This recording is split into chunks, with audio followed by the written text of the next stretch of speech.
सभी को नमस्ते।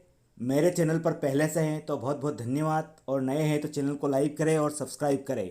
आज मैं राष्ट्रीय शिक्षा नीति इस वर्ष लागू हो रही है मध्य प्रदेश में, और मध्य प्रदेश पहला राज्य बना है राष्ट्रीय शिक्षा नीति लागू करने के लिए।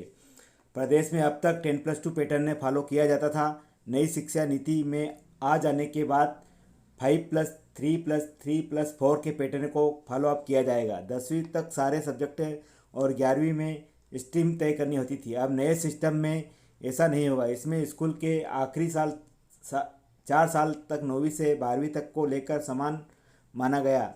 स्ट्रीम चुनने की ज़रूरत नहीं है, मल्टी स्ट्रीम पढ़ाई होगी। फिजिक्स वाला चाहे तो हिस्ट्री भी पढ़ सकता है, या एक्स्ट्रा करिकुलम जैसे म्यूजिक और गेम भी पढ़ सकता है। तो ये इस बार बदलाव किया गया है, और मध्य प्रदेश में पहली बार ये राष्ट्रीय शिक्षा नीति लागू हुई है। मैं बता दूं सर्टिफिकेट कोर्स कितने साल का होगा तो मिलेगा आपको। मान लीजिए कि बीटेक कर रहा है स्टूडेंट, 1 साल बाद मन नहीं लगा तो नई नीति के मुताबिक आपका 1 साल ख़राब नहीं होगा। इस साल 1 साल आपको सर्टिफिकेट मिल जाएगा। अगर आप कोई दूसरा कोर्स करना चाहते हैं, जैसे बीकॉम करना चाहते हैं, तो इसमें 2 साल के बाद भी छोड़ सकते हैं। इसके 2 साल का आपको डिप्लोमा मिल जाएगा। ग्रेजुएशन 3 साल में पूरा होगा, पहले भी 3 साल में पूरा होता था। अगर आप बीटेक करने का मन बना चुके हैं तो 1 साल का सर्टिफिकेट के आधार पर बीटेक में सेकंड ईयर में एडमिशन मिल जाएगा। 3 साल बाद रिसर्च नहीं करते हैं तो ग्रेजुएशन कंप्लीट हो जाएगा। हाँ, नई शिक्षा नीति 2 तरह की विकल्प हैं। पहला 3 साल ग्रेजुएशन, दूसरा जो रिसर्च जाना जाएगा उससे 4 साल, यानी कि बैचलर विथ रिसर्च। खास बात यह है कि अगर आप 4 साल का बैचलर डिग्री करते हैं तो पोस्ट ग्रेजुएट 1 साल में हो जाएगा।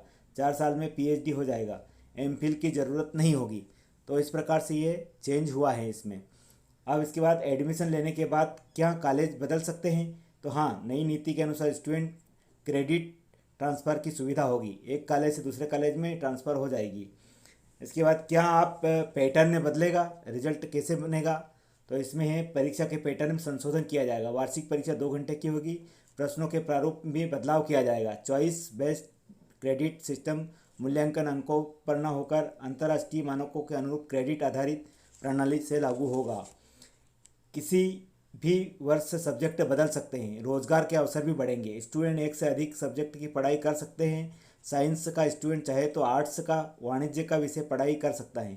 पहले और दूसरे साल में सब्जेक्ट बदलने के विकल्प उपलब्ध कराए जाएंगे। प्रथम वर्ष में स्टूडेंट को व्यावसायिक पाठ्यक्रम से पढ़ाई की सुविधा होगी। इसमें निश्चित ही कौशल संवर्धन होगा और रोजगार के अवसर भी उपलब्ध होंगे। आधार पाठ्यक्रम के अंतर्गत आप नैतिक मूल्य और महिला सशक्तिकरण जैसे नए सब्जेक्ट पर पढ़ाई होगी। साथ ही मैं बता दूं कि इसमें बैचलर विथ रिसर्च 4 साल का कोर्स होगा। चॉइस बेस्ड क्रेडिट सिस्टम होगा।